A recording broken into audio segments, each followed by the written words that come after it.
Coach Kredens, thank you for joining me today. My pleasure, Lance. I know you had a great season, first ever for cross country. Right. Can you break down the season for me, for the viewers pretty much? How to break it down? It's hard to break down the first season, but when you look at it, we had a pretty good first season because a lot of times you don't know what to expect. Brand new program, cross country at the university, joining the NAIA, and now we're going to be in the CCAC. And some of the runners that I had run in college before and in high school, but it was just fun. We learned a lot, we grew, and we learned how to do things better for next year. Each coach has their own philosophy in coaching and dealing with education and actually coaching the players. Right. So what is your philosophy in education and coaching? Jason, every runner is an individual in terms of in the classroom and how they run, how they tackle the sport. Some kids might want to go out there, well, young adults now, they might want to go out there and they just want to get running right off the bat for practice. Others want to kind of ease into it. Everyone is different. Every runner is different, and that's what I've learned over the years. Is that I can't expect them to all be alike. I mean, I have a philosophy that they have. I'm all for miles in the summer. We have to work on speed. We have to stay focused. We have to stay hydrated. We have to eat well, sleep well, make sure we go to class. And those are my basic philosophies. But for an individual, every runner tackles it differently. Each coach has their own type of role models growing up, looking after coaching wise. Who were your role models growing up as a coach? My role models growing up as a coach, a lot of different sports. It's hard to say. I always liked. We're kind of going back here. As a coach, kids I liked as a coach. Well, when I was a kid, you had to like Vince Lombardi, for football. Even though I was young at the time, you always knew he was good. And to an extent, George Halas with the Bears. I mean, here's a guy, he would fire himself and hire himself back up on the, as a coach. He loved the game. Baseball coaches, there's a lot that's hard to say right now, but I like a coach who has a respect for the game, who has a respect for his players. Doesn't necessarily have to mean that he was the best player, because a lot of times the best coaches weren't the most successful athletes, but they knew the game, they knew how to get a lot out of their players. And that's what I kind of look toward.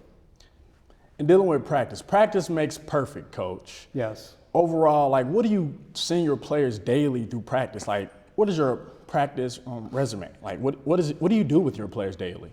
Daily we'll have the agilities. We'll work on core, obviously, and some days we'll have a speed workout. And other days, guys, you're going to go out and you're gonna do 8 miles today. You're going to do 10 miles, and I want you to get it done in X amount of minutes. And that's what they try to do. That's what they work toward. I like to try to get them to run together in packs, because that's how they're going to run at a meet. And they can also help each other out when they're running. Hey, come on, you're slowing down, let's go.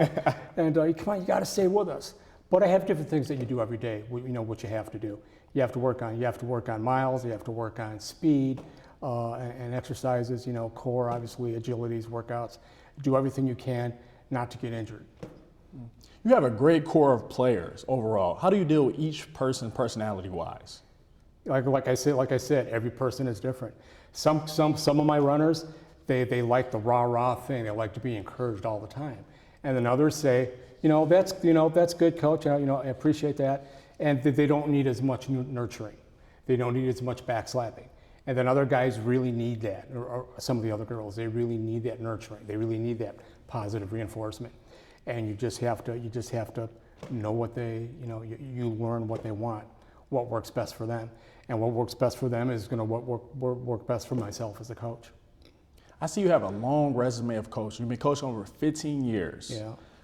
What adjustment did you have to make as a college coach now? I know you coached high school for 15 years. Right. What adjustment did you have to make going into your first year as a cross-country head coach at Governor State University? I think, is the maturity level. A lot of these kids now, they're 18, 19, 20, 21 years old. And you don't have to, excuse me, you don't have to really I wouldn't say yell at them, but you don't have to. You just treat them differently. And you have to remember the workouts are going to be different because the guys at a college race, they're going to run 5 miles. They're going to run 6 miles at a race. The girls are always going to run a 5K, and sometimes they'll do 4 miles. But it's just just the adjustments of the race time, and the length of the race. And there's going to be there's only one race a week in college most of the time. And sometimes what we're going to do next year is maybe take more time off during the season. Maybe have 1 or 2 less meets during the year because now we're going to be running in conference next year. So we want to build toward that, and that way we use an extra week for training rather than in the race and recovery mode, which is what you do a lot in high school. And off season is upon us right now. Reflecting off this past season, what adjustments do you have to make for the upcoming season to have a better season? I think to have a better season, you just have to really concentrate on miles. Now that we have a season under our belt, we have these kids here. They're already here, so now they know. In the spring, we're working on miles. In the summer, we're working on miles. You really have to do that. They're already here, part of the program. When you're starting out, you still want to put that in place, but now it's a little bit different for the first, having the first year under the belt. They know, okay, now we got to work on miles, we got to work on speed, we got to make sure we get enough sleep, and diet. So that'll be the new adjustment for this year, for the off season. In your coaching, technique and style overall, 1 through 10, what do you rate yourself as a coach at Governor State University this past season? 10 being the highest. What do I rate myself? I don't want to say. I think in some areas, I've been an 8 or a 9. I'm usually pretty hard on myself, and it's I would say probably an 8, 7 or 8. I don't, I'll have to wait and see what Coach Bates says about that later on. But when we've had our talks, I mean, we've had a lot of good talks. He's given me a lot of, he's been coaching longer than I have. Different sport, but still, you got to listen to that experience. And I think that I've done a pretty good job in helping to, get the program started. And now I have to expand on that. Okay, now next year, it's not my freshman year anymore. Now the expectations are going to be a little bit greater, and I'm going to expect a little bit more out of myself, out of my assistant coach, and out of my runners. Where do you see yourself in the next 5, 10, 15 years as the head coach at Governor State University as the cross country coach? I hope this is the last job in coaching that I want. I would like to stay here. I would like to stay here, 10 years, 15, however long that is. But I see this as being my final coaching stop. And I want to build a program. I want to put cross country on the map at Governor State, and that'll also help the other sports bring kids to the university, not only to run cross country, but to get a college degree. That's the number one thing when I talk to a parent, is I say, your son or daughter is going to get a college degree from Governor State University. That's the most important thing. And if they have that opportunity to compete in intercollegiate athletics, that's a bonus. But if they're here for 4 years and they don't leave with a degree, then I failed as a coach and I failed as an educator. And I don't want to do that. I want these kids, these young student athletes, to leave with a degree so they could go out and work and be productive and start their career. And maybe they'll want to come back and coach sometime at a high school or at a university, especially if they go into education. Thank you, Coach. Thank you for the interview. I appreciate you so much for this. I appreciate that. Thank you, Coach. That's it.